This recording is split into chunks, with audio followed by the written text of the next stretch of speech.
Sa ikaunom na kaadlaw karon nga ang kapulisan nagbalik-balik yun in taon na sa barangay Kabayahan ni atong nagbayan sa Butuan tungod niini nga 2 anyos nga bata nga nawala na anay gikatingad-an ang hipi sa PNP sa lihok sa mga ginikanan sa bata. Matod ni Police Major Ayan Ludunya, hipi sa Butuan City Police Station 4, kung nahasol ang mga ginikanan, nahasol usab pag-ayo ang kapulisan kay alang kaniya kinahanglan gayud kini nga masubay kung naabay krimen o wala. Ang kadudahan lang nila kay base sa ilahang obserbasyon karon. Mura maglikay-likay ang mga ginikanan kung muabot na ang kapulisan. Gani usa sa ilang nabantayan. Kung naay mga media, muatubang man ang inahan. Kung naay mga vlogger, muatubang og magpa-interview man. Og sa mga tambalan, grabe man makatagad ang mama. Pero og sila nay moabot ang mga pulis. Halos di man matod pa mugawas yang kwarto. Mura magnaay gikadlukan. Sa laktod nga pagkasulti, wala pagyud nila maistorya og eksakto ang tagtungod sa mong bata. Kay maglikay-likay lagi og naa na ang presensya sa PNP. Mo'y hinungdan nga naningkamot na lamang itaw nagapulisan nga magkakuha og mga impormasyon ngadto sa mga silingan.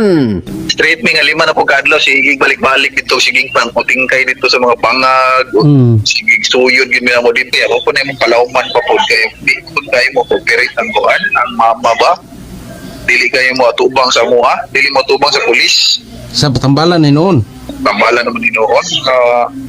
Di po mo kasultig dautan po sila ha, pero sayop ba na oron sa basta sa muha, maglikay man sa muha.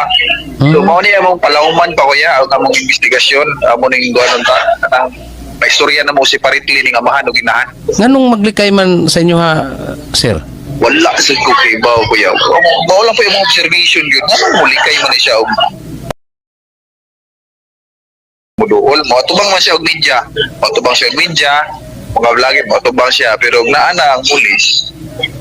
Bukuan siya, pero siya di na mo gawas ito sa iyang kwarto ba. Di na mo gawas ba, di na mo naog, di na makigistorya. So, dami ko ang gamay nga pagduda. Samtang usa sa ilang gikagubtan kagahapon kay ang mga tao niingon nga naay nanimaho sulod sa panimalay. Maong ang pulis nagahimo na lang sila og senaryo nga daw nag-reenactment sila sulod sa panimalay aron makahigayon sila og tingkay sa mga suok-suok og tuod man. Negatibo gihapon, walay patay nga ilang nakita. Bugtong ang CR og baboy ra ang ninimaho didtong dapita. Samtang sa isgutanan aning dili ingon nato, dili usab mosakay ang pulis niini kay wa ni sa ilang prinsipyo, pero ilang girespeto ang tinuhuan sa mga tao apan sa otoridad di nila ni dawaton ng patutuo. Alang ni Police Major Ayan Ludunya,